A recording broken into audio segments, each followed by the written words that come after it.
What do you think of God? What's your perception of him? That's perhaps the most important question you'll ever have to answer, because your sense of who and what God is going to condition everything else. It's certainly going to condition your disposition toward him, your approach to him, your expectation of him. It will change the way that you pray. It will change the way that you worship.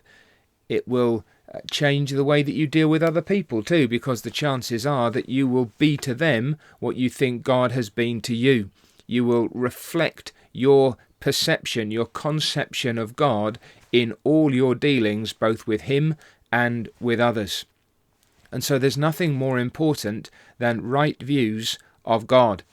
Now, we can apprehend what God is. We can lay hold upon him truly, but we cannot fully comprehend all that God is. And it's important that we understand more and more of everything that God has revealed about himself. But in Psalm 119 and verse 68, David says something that must be a part and a central part of our sense of who God is. He says there, "You are good and do good. Teach me your statutes." Is your conception of God of one who is good? It is the beauty of his holiness shining out in his graciousness. It is his merciful disposition toward others. It is his heart of love toward those who are in need of him. And that's every single one of us, those who depend upon him. God is not harsh. God is not reserved and distant. He is not cold and cruel. He is altogether good. Everything he is a reflection of his goodness, as his goodness is itself connected with and reflective of all else that he is in his holiness and his mercy and his justice and his purity. God's goodness is always a righteous goodness. It is always a tender goodness. He is good, and therefore he does good. The doing good is a reflection of his being good. It is the outworking of that disposition.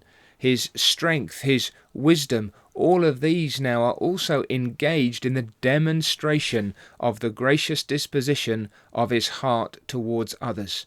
And you and I need to understand that this is our God, that this is his heart toward us. We must not be suspicious of God. We cannot and should not be bitter or resentful toward him.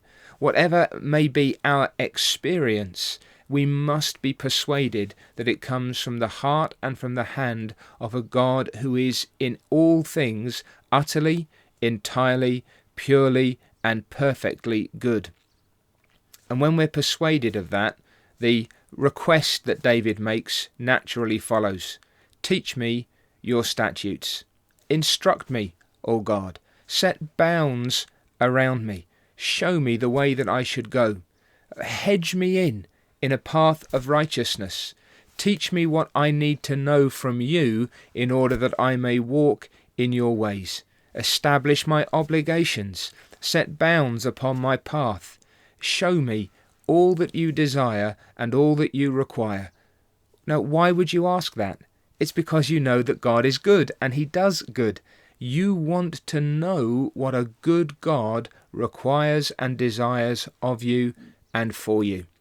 It's the disposition then of a soul that is persuaded that whatever God says, whatever God requires, whatever God commands, whatever ordinances he establishes, whatever boundaries he sets, whatever path he directs, is and must be a reflection of his own pure and infinite goodness.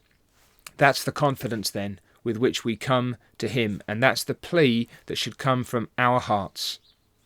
Now, if you don't yet believe that God is good, you study him in the pages of the Scriptures.